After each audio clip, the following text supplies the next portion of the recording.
And education, for whatever reason, is one of the few industries that still looks the same, right? You still have one teacher at the front and anywhere from 25 to 40 kids in a classroom in rows. And that's just not going to work anymore for the world that these kids are entering.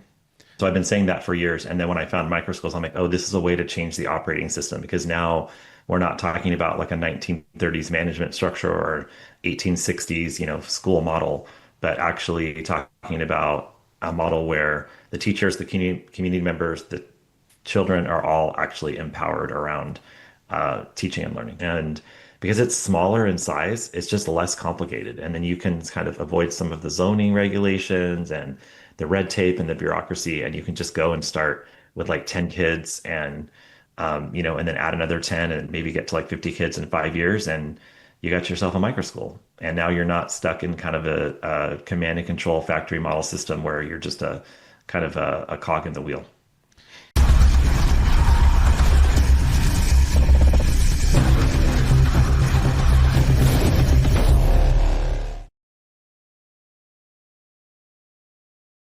Hello and welcome back to Education on Fire. Today I'm delighted to be chatting to David K. Richards, and he's the founder and CEO of Changemaker Education, a national network of affiliate love-based microschools and an incubator for founders who want to usher in a new paradigm for the future of education. Now, David has worked in education reform for over 25 years as a teacher, principal, executive and a board member, together with his work as founder and CEO of Growth Public Schools and a founding teacher and leader with Summit Public Schools. It's always great to chat to a fellow podcaster, and David's show is called the Changemaker Edu podcast. Hi, David. Thank you so much for joining us here on the Education on Fire podcast. Great to chat to someone on the West Coast. It's been a little while since I've chatted from someone quite that far away. And I just wanted to start off with the idea of a love-based school, because I think that's a fantastic place to start and an understanding of sort of setting the scene of what it is that you're all about. Absolutely. I'd love to talk about that. So in my career in education, what I have found is that culture and relationships are really everything, right? When you can combine culture and relationships with excellence, then you have the magic formula, in my opinion. So our micro schools are considered loved based because our foundation is around every single child will be loved. And we have a social emotional learning curriculum that actually supports that. So that's like the number one thing that when we're looking for founders to come in and open micro schools across the country, across the US, we are looking for that belief. Like, do you really believe that love is the foundation and the pillar of everything that should be happening in schools? And if you have that, then we can work with you. And I think that's what everyone wishes every school is like, isn't it? It's like that kind of Yeah. child first, human first, whether it's peer to peer. Yes. I mean, why would it not? Yes. It's like the ultimate family experience, isn't it? So, for anyone, Exactly. Yeah. for anyone who's not familiar with what a micro school is, give us an idea of what that looks like, maybe the sorts of size of the physical school or the number of pupils and those sort of kind of details. Yeah, there's a National Microschool Center, and they define it as 5 to 150 students. So it's really defined by the size. So you think about like a 5-student microschool is maybe like homeschool mom added a few kids down the street, 5 kids in her living room. That's considered a microschool. And then the other end of the spectrum is 150 kids, and maybe it's like a K through 12, so all ages. And typically, that's what defines a microschool. It's not the funding or the governance, because some people are like, oh, they're all private or whatever. Nope, there's now public district schools doing micro schools. There's public charter schools doing micro schools, and a lot of private micro schools that are funded by the vouchers or the education savings account. So it's a little mix in terms of the funding and the governance, but as long as it's small and micro, right? It's a micro school, and really it's a redux of the one-room schoolhouse. So you typically see multi-age classes, you see personalized learning, and like we talked about, that kind of family feel because parents are typically much more involved because it's smaller and they're volunteering, they're doing stuff. And so it's kind of just like something very new that's trending, but also really a redux of something very old. Yeah, I love that. So in terms of Changemaker Education itself, take us on that journey, because I know you've got that sort of previous history through education in that more sort of traditional route. So how did that sort of then take you into what you're doing now?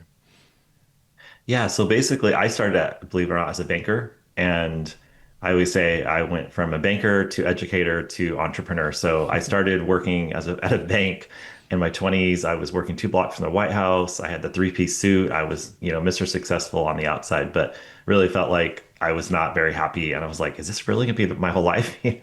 And the most joy I had was working with Ethiopian immigrants, teaching them to speak English and then coaching basketball in the urban neighborhood. So it was like I loved working with these kids and teaching. And so I decided I would quit my job and go become a teacher and started working in Oakland public schools in an urban community and absolutely fell in love with that.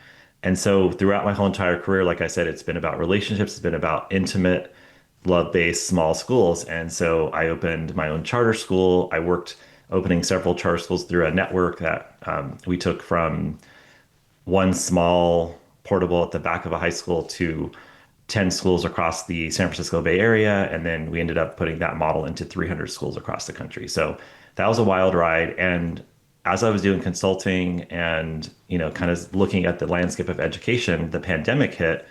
And then I was kind of like, there's a real movement here for something really different. And parents want to be more involved. Educators want a different option than just being in the kind of factory model school district.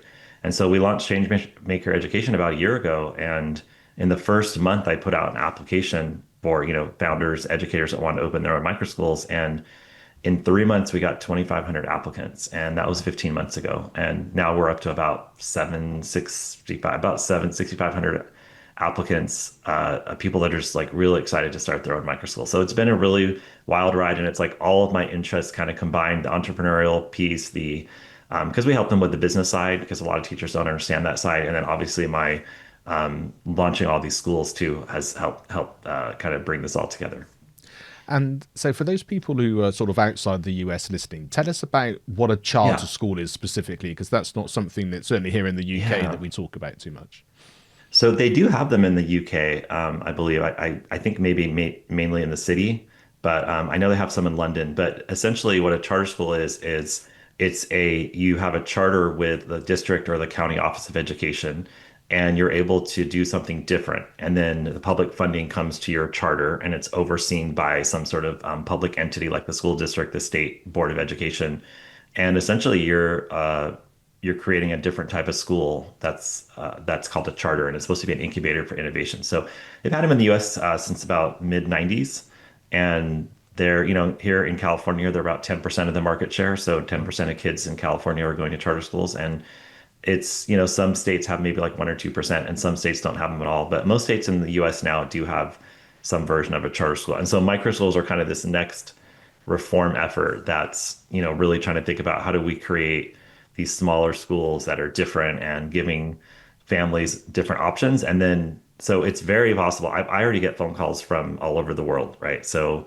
I haven't had any from the UK yet, which is interesting, but I do get them from Maybe after this, other yeah. countries. Yeah, maybe we'll be getting more of them. But yeah, basically the idea is that the community can launch a small school. Like I said, like a small homeschool learning center.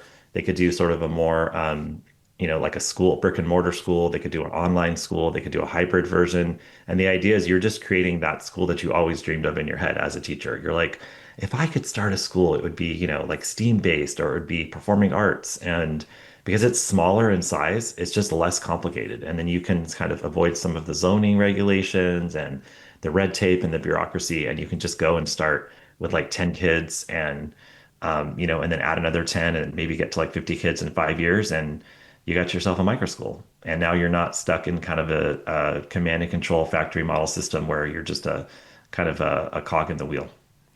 Yeah, and I mean that's why this podcast started. It was because I was going into various schools, and you'd see the members of staff at break time banging their heads against a brick wall, saying, "I got into Yes. this to make a difference, and I'm fulfilling. I'm having Yes. to toe the line. I'm having to do all that sort of stuff." So this Yes. sounds like the epitome of kind of being able to take control in that, like say, create that vision in not an easy way, because none of these things are easy, but in a way that you can see all those steps to make it a reality. Yeah, see, what I always say is that, we need to really think about changing the operating system in education. So I've been saying that for years. And then when I found microschools, I'm like, oh, this is a way to change the operating system, because now we're not talking about like a 1930s management structure or 1860s, school model, but actually talking about a model where the teachers, the community members, the children are all actually empowered around teaching and learning. So let's talk a little bit then about that kind of structure in terms of how many staff. I guess it's like every school's going to be slightly different, but kind of how some of Yeah. these schools are structured and how the relationships maybe with the children and the people that are running it is going to be different than that sort of mainstream. Yeah, I think like I said, the infrastructure really does allow for a completely different experience. So the National Microschool Center does like annual reports, and 60% of microschools do some version of personalized or self-directed learning. And I always share that statistic because it's like most of them didn't start out saying, I want to be a self-directed microschool. It's like that just happened because it's self-directed, it's small, it's multi-age. And so it's kind of hard not to get to know every child well if your class sizes are 10 to 15, right? It's kind of hard when the whole entire school's 50 to not have those deeper relationships and to know the families. And so in terms of the staffing, you'll see creative staffing, but it's pretty simple. Like our model is 15 to 1, like we don't go over 15 students in a classroom. And so, we'll start with like 28 students, two teachers, like a lead teacher, a partner teacher, and then like a part-time aide or some sort of, assistant. And that's how we start. So you got 2.5 people, and then you'll see a lot of, in our schools, you'll see a lot of parents coming in and grandparents. We'll have retired teachers coming in. So you start to have this kind of community momentum. And a lot of people that are kind of like, I've been trying to volunteer in a school and they won't let me come in, or, the teacher, like when I volunteered in my son's kindergarten class, she literally asked me if I would file her papers. And I was kind of like, hi, a master's degree in education. Like, but she never even asked me, like, hey, do you want to do small group reading? Do you want to, take the kids outside and do some sort of project? She wasn't interested. It was all about like just having me do a low level task. So you can actually leverage the community in totally different ways in a micro school because you're creating a community environment. And in terms of, like you say, that sort of business acumen that people will need to know, and I guess they sort of grow and learn those things as they get sort of more Yeah. experience with it. But is there kind of sort of a basic level of understanding that you need to start with, or can you sort of through the framework and the support that you give, literally think, no, I can make this happen in a relatively short space of time? Yeah, you can make it happen in a relatively short space of time. And our whole entire, like when we started this, our hypothesis was teachers want to teach and we want to unleash their genius, right? And so give them a smaller group and create an environment where they can thrive. And then we're like, okay, but they have never been trained on, how to get insurance or what to do when, something goes wrong with a building and that kind of stuff. So we train you on all of that and, take on the growth mindset. It's like, it's just learning, it's just content. And because we're affiliate network of microschools, so there are some incubators where it's an organization that helps you build and launch your microschool and then they go away. But we're an affiliate, so we stay with you and you're part of our umbrella. So we don't actually ever go away. So we're really there to help you. So we train you to get open. We give you all we have tools and resources and guidebooks, and then we do intensive coaching. So you learn, right? And you figure it out. And if you really think about it, it's like that preschool down the street or the small restaurant or the barber shop, where it's a small business and there's a lot of complexities, but what we're doing is kind of like a franchise, but it's what I like to call the modern twist of a franchise because you have tons of autonomy and you are a separate legal entity as our affiliate. So it is on you. And that's one of the hardest things. So one of our workshops is, it's called From Educator to Entrepreneur because that's the biggest growth area that we see is understanding how to think like an entrepreneur, taking on more risk, being adaptable, like understanding how to deal with the money and the finances, all the things that as teachers you're like, I don't want to deal with this ever. And it's like, okay, if you don't want to deal with it ever, that's a problem. But if you're willing to learn it, then we can help you, no problem. And I think that's I can see that being the real sort of sticking point, because one of the things about being a teacher, like you say, you've Yeah. got your salary, you've been there for a long time. Yeah. It just Yeah. becomes, oh, this is fine. I'm just focusing on that learning and that Yeah. educational side, and Exactly. it's a different mindset, isn't it? A little bit. It's a massive change in mindset. And I think that's the biggest thing. And I think it takes a little crazy. You have to be a little crazy. You have to have that entrepreneurial fire. So what we typically find is, someone who's maybe started a tutoring business on the side, or they have, a basketball, they're coaching some sort of sport and they have their own little side business. So they've already kind of dabbled in entrepreneurship. And I think that helps because then they understand that, it's not a straight line. It's going to be a zigzag up down roller coaster. And so if you're game for that type of what I always tell people is like it's going to be the most exciting, exhilarating, and terrifying thing you've ever done, right? So you have to be ready to kind of get out of this 9 to 5. I get a paycheck, I do what I'm told from the boss. Like if that's you, it's not going to be a good fit. But if you're kind of like itching to do your own thing, and you've kind of had that, I really think I could do this. I really think I could actually be my own boss and take on this entrepreneurial journey, then we can help you be really successful. And I think that's often the thing that you hear, isn't it? Is the fact that I can learn all this stuff, I can do a course, I could be part of something, and then that sense of being left on your own is a scary thing because Yes, yes, it's like the membership model. You want to keep coming back to the resources, you want to keep having yes. those regular things, and so I can see how that affiliate idea of just constantly you being there as a support network is going to make all the difference for people maybe who think it's a good idea but wouldn't quite make that leap, whereas now they feel that it's actually possible.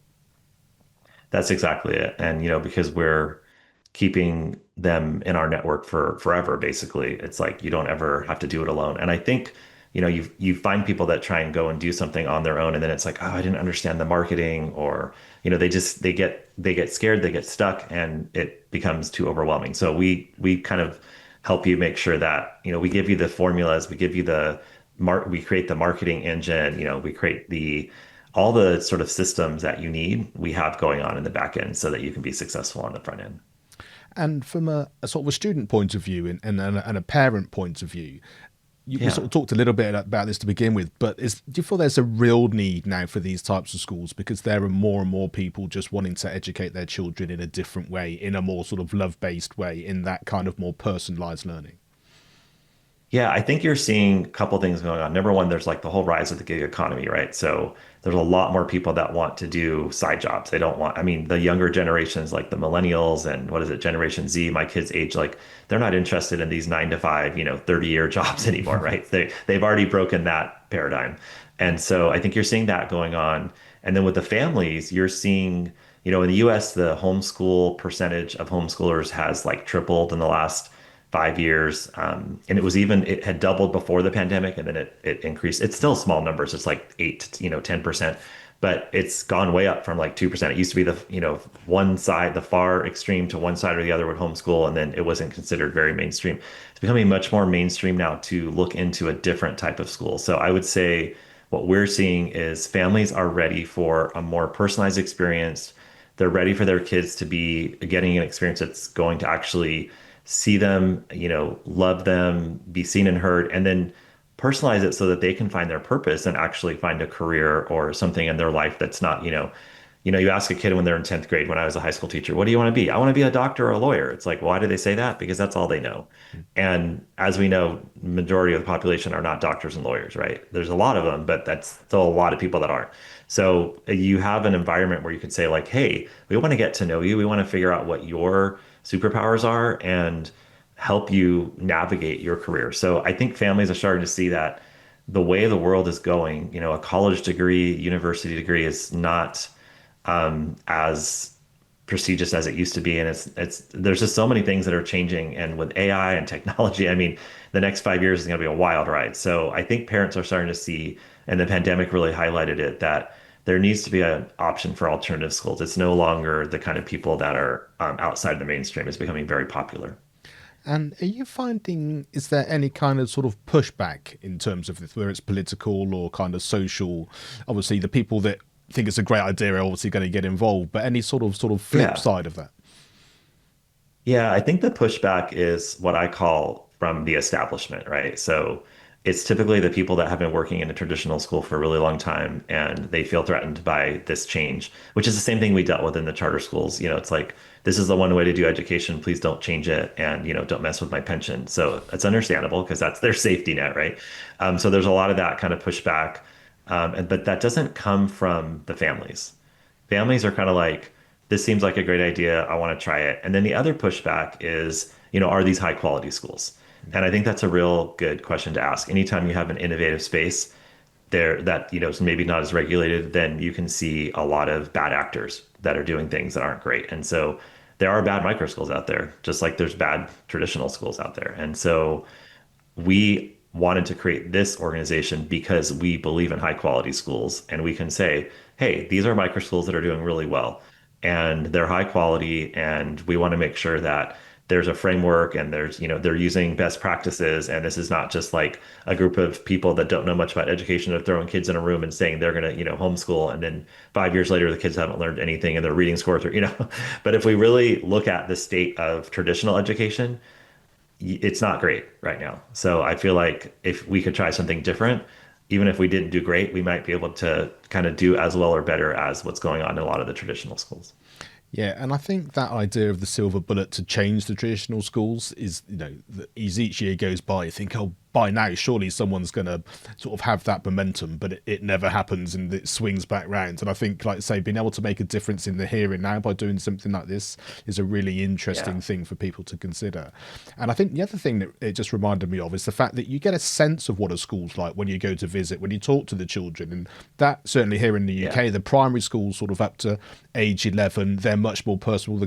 You've got less children in there, so you get much more of a sense of Yes. that. So if you're sort of talking about this idea of a micro school, even more you're going to get a sense of that because the proportion of people who are related to the school, Yeah. you're going to know more of them. Like you say, whether it's the member of staff, the children, you're going to get a real sense of how happy they are, the sorts of things that they're doing. And I Yeah. think that sort of innate understanding is a really key guider as well.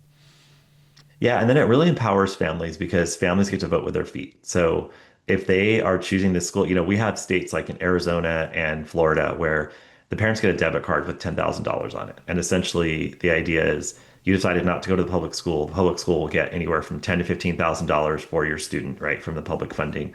So we're going to just give you a debit card, and now you can go find a private tutor, you can do a homeschool, you can do a micro school, you can do a traditional private school, whatever you want to do with your $10,000. So it's empowering parents to say like, hey, if these aren't high quality, or if these aren't meeting my kid where they need, they're uniquely positioned. So, there's schools that we have that are going to serve primarily, special education or neurodivergent kids. And it's like, if the family's kind of like, well, you said you were going to do something great with my neurodivergent kid and you're not, then they can leave, right? And as opposed to just having one option.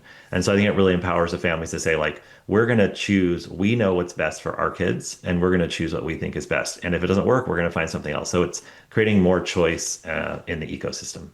And I like what you said before about that, sort of the idea of don't mess with my pension. It's like it's very traditional. We know how that works. And I think talking Yeah. about AI and talking about how people's perceptions of jobs from the younger generation are looking, the idea of having anything which is set and the idea of saying, no, I've made this decision, that's it for for eternity for my kids' education is just not the way anything in life's happening these days. So No. getting used to what that feels like, that being secure in the unknown, I think is a really sort of Yeah. important life lesson these days.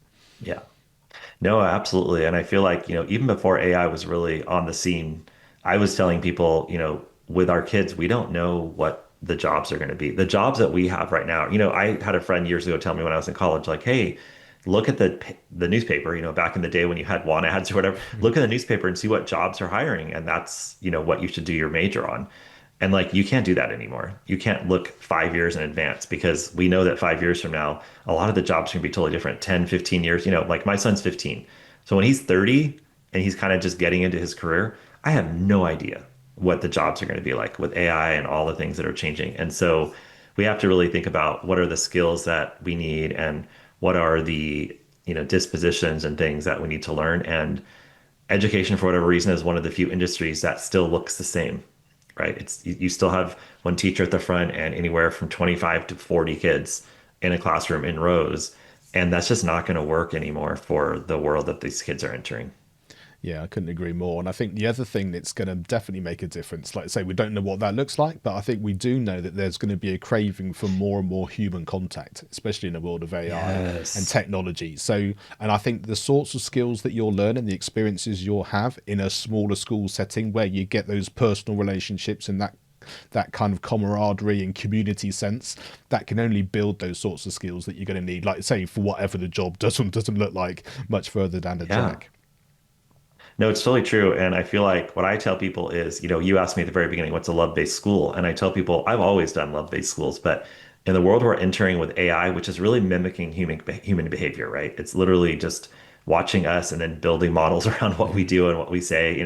And so if we're a bunch of mean, emotional, not emotionally intelligent, cold, not caring people, like that's the world our kids are going to be entering. So to have a school that says like, hey, we want to leverage this AI situation or the changing world and technology or whatever it may be, right? But at the same time, we have to stay core to our humanity, which is, intuition, the soul, love, all the things that technology is never going to change. And so we believe very strongly that our schools are important because that's what we need to do as like a foundation for the future of our world, not only the future of education, right? And so I think that's a really big piece of why why I put love based in like, the very first sentence of my bio and why we have it all over, the word love all over our website, because we really feel like this is going to be kind of an important turning point in the kind of advent of AI and other technologies. And the other thing I really like is the fact that, and the other reason I love them doing the podcast is the fact that you can go to someone's website, you can sort of read about what's going on, but what you don't get is the personality like we're having here. They hear your thought Yeah, processes, yeah, your experience, all of that, and like I say, it's got a sense of who you are based on what you're offering as well. And is that one of the yeah. reasons why doing the podcast is so important? Because I guess people can start to hear what it's all about, dip their toe into the thought process, what they can learn, and sort of really sort of enter that ecosystem with a little bit more sort of a gradual kind of upslope, as it were, rather than kind of light bulb moment. Yes, I'm going to start a school tomorrow, and away you go. Yeah. Yeah, no, I think it's really about relationships. And somebody told me there's a word, I think it's called parasocial, where you get to know somebody through a podcast. Like you feel like I'll talk to people and they'll be like, oh, I feel like I know you. I've listened to some of your episodes, right? You might experience this too, Mark. And I'm kind of like, oh, I guess, yeah, I guess you do know me because I've been talking to this, in this machine that goes out and gives an audio Yeah. for a long time. And now all of a sudden we get to know each other, or you get to know me. And so I feel like we get so close with our founders because, if we're going to talk about relationship-based schools and love-based schools, like that's how we operate our cohorts, right? It's very close. We get to know each other. We really talk about the long-term vision. We feel like this is a mission and a vision. And so there's this big mission and this big vision, and then there's the humanity and the connection that you get.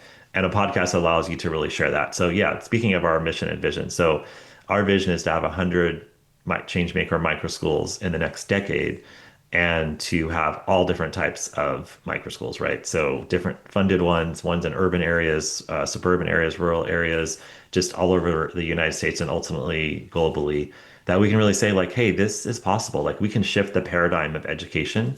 And, micro schools are not the answer, but they're one answer for kind of allowing people to see what's possible. And then, we're building an innovation lab. So a place where we can sort of test and share ideas and make sure that people can see like, hey, this could happen in your school district. You could start these set of small schools, or maybe you could use some of the practices that we're doing really well with in your school to kind of shift this paradigm of education. Yeah, I love that.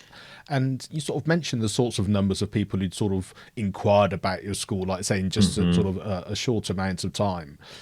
How does that sort of filtering work? Is it kind of if they go through the program, you're happy that they'll be able to do the sort of school that you're happy to sort of be part of, or is there kind of sort of an idea of we're not quite sure this is going to be a right fit, or how that sort of process works?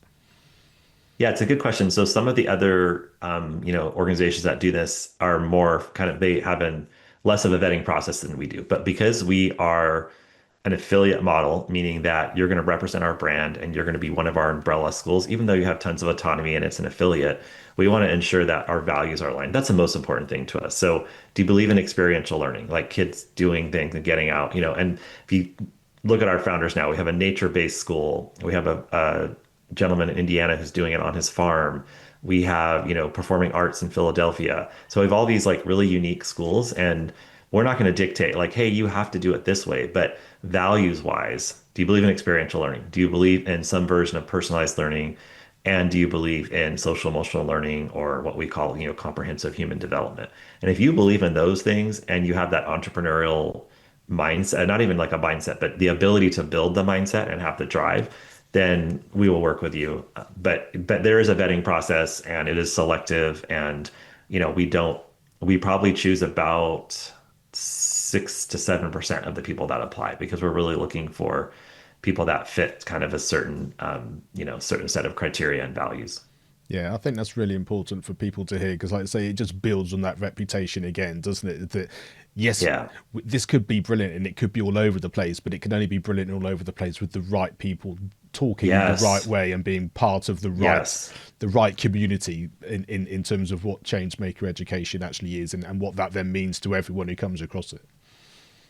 Yeah, I'm a big believer in, you find great people. Like you put a vision out there and you find great people and then great things happen. So we're making sure that we find the great people and not people that are kind of, one foot in, one foot out, or not really sure, or they were kind of a mediocre teacher for years and now they think this is going to be their saving grace. It's like, no, we're looking for the people that really see the vision, that connect with it, connect with the values, and they see that this is a movement and this is something that we believe will shift the paradigm of education. And there'll be, like I said, proof points across the world where if you want to be one of those proof points, you want to be one of those people that, you're running a small micro school, which doesn't feel, oh, it's only 50 kids or 100 kids or whatever, but you're part of something much larger. And that's the type of person we're looking for. It's very mission driven. Yeah.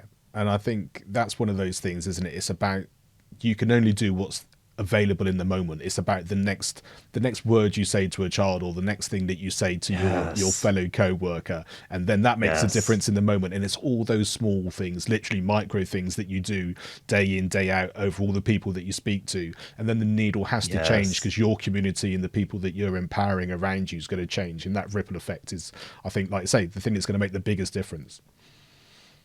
I 100% agree. I'm a big fan of the ripple effect. And I feel like the relationships that you build. So when I had my charter schools, we would have like 50 kids per grade in the elementary and then like 100 kids in a high school. And we would stay with the same kids. Like I had 17 kids I stayed with for 4 years as my advisory group. And then I helped them, apply to university and all that. And I still talk to them. And that was the last time I taught a high school class was 2010. And so, we still text 15 years later, right? And they're in their 30s.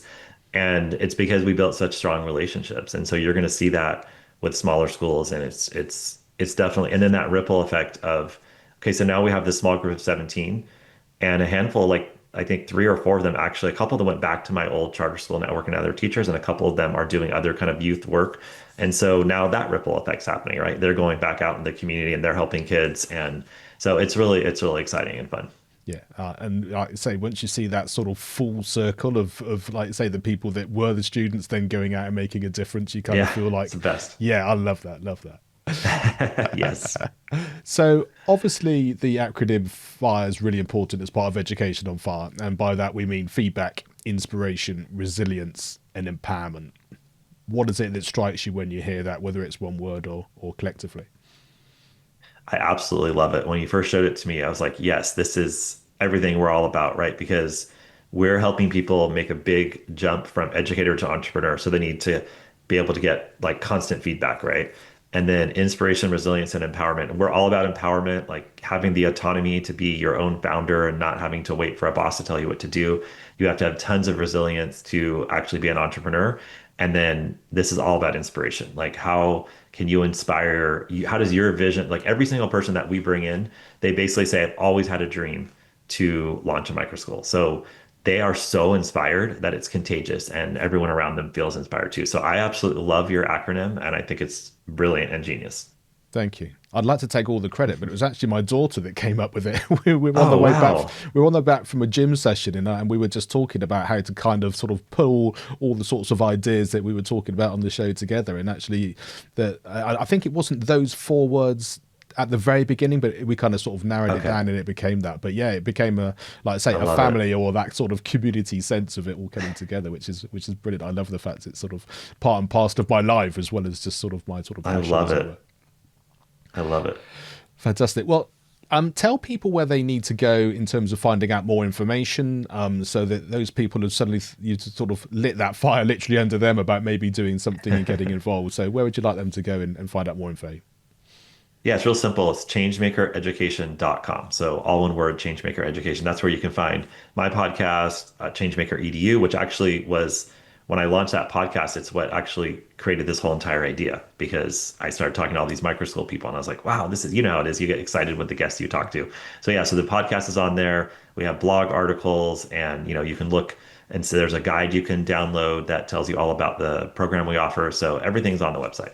Fantastic. Well, David, keep up the great work. And like I said, I love the fact we get to hear the personalities and the passion and everything behind those websites and the dream of these people that Yes. really makes all the difference. And to be such an integral part of that, it's a real privilege. So yeah, thanks so much indeed.